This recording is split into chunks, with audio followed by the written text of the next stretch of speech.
Suji looked at Jacob quietly. What happened after that? Jacob smiled faintly. You remember celebrating her birthday at the children's home? Suji nodded. She celebrated there because she didn't have a family waiting for her. He looked toward Jules' room. But that's Jules. She never let the absence of love stop her from giving it to someone else.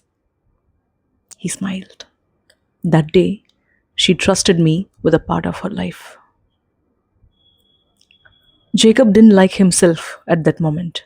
He wished he could go back in time and erase that one innocent question. For nearly a minute, neither of them spoke. The steam from their coffee slowly disappeared into the air while conversations continued around them. Life went on as usual. Then Jules finally looked at him and smiled gently. I don't know who my parents are. All I know was David Uncle, the pastor who found me in a church. He brought me home and raised like his own daughter. She paused before continuing. But Mary Auntie, his wife, never accepted me as her own. After Nancy was born, she secretly helped me with the household chores whenever her mother wasn't around. I studied in a government school, free books, free education, and that was enough for me. She smiled softly. David Uncle bought me a new dress every Christmas. Her smile remained. Mary Auntie always made sure it was the least expensive one. There wasn't bitterness in her voice, only acceptance. I never complained. I always felt grateful. I had a roof over my head. I had clothes to wear. I had food on time. When I wanted to continue my studies after 10th standard, Mary Auntie opposed it, but David Uncle convinced her. During my higher secondary, I fell in love with computers. I wanted to study engineering. She smiled again. Thankfully, a God sent angel helped me continue my studies. That's why I'm here today. She slowly looked at Jacob. No one in this office has ever asked me about my family. You did. I wanted to share. Jacob quietly listened. She hadn't shed a single tear. Perhaps life had made her stronger than anyone her age should ever have been. At that moment, he silently wished that life would never give her another reason to cry. I'm sorry, he said softly. I never realized that question carried so much. And thank you for trusting me. Jules smiled. It's all right. Then she looked at him.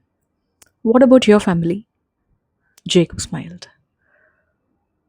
My dad passed away 6 years ago. My mom was at home. I have an elder brother, John.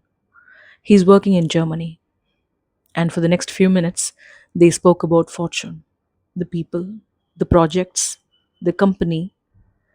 At exactly 11:15, both returned to work. That evening, Jacob was already waiting near the entrance. 5 minutes later, Jules walked towards him with her handbag resting on one shoulder. Sorry, my lead kept me back. It's okay. They walked towards the bus stop together.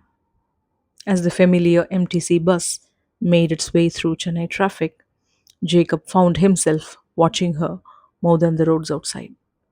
She never wore expensive clothes, simple cotton salwars, hardly any makeup, a small hair clip. That was all. Yet, he had never seen anyone more beautiful. Days slowly turned into a routine. Morning bus rides, evening bus rides, coffee at 11. Without realizing, Jacob began learning the little things that made Jules Jules. She preferred coffee over tea, strong, less sugar. She enjoyed watching movies. She had learnt Western music as part of her church choir. Recently, she had started learning Carnatic music through online classes. Bharatiyar, she smiled one morning. I think he's the greatest poet our country has ever had. Jacob smiled. He wasn't sure if he knew enough about Bharatiyar, but he loved listening to her speak about him. Every conversation, every smile, every little habit made him fall in love with her a little more. A week later, Jacob waited at the bus stop again. Only this time, his car stood beside him. Jules walked towards him. She looked at the car and smiled. You borrowed it again? Jacob laughed. The buses are getting crowded these days. I just wanted a change. Come, I'll drop you.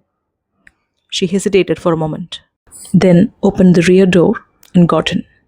Jacob turned around immediately. Why are you sitting behind?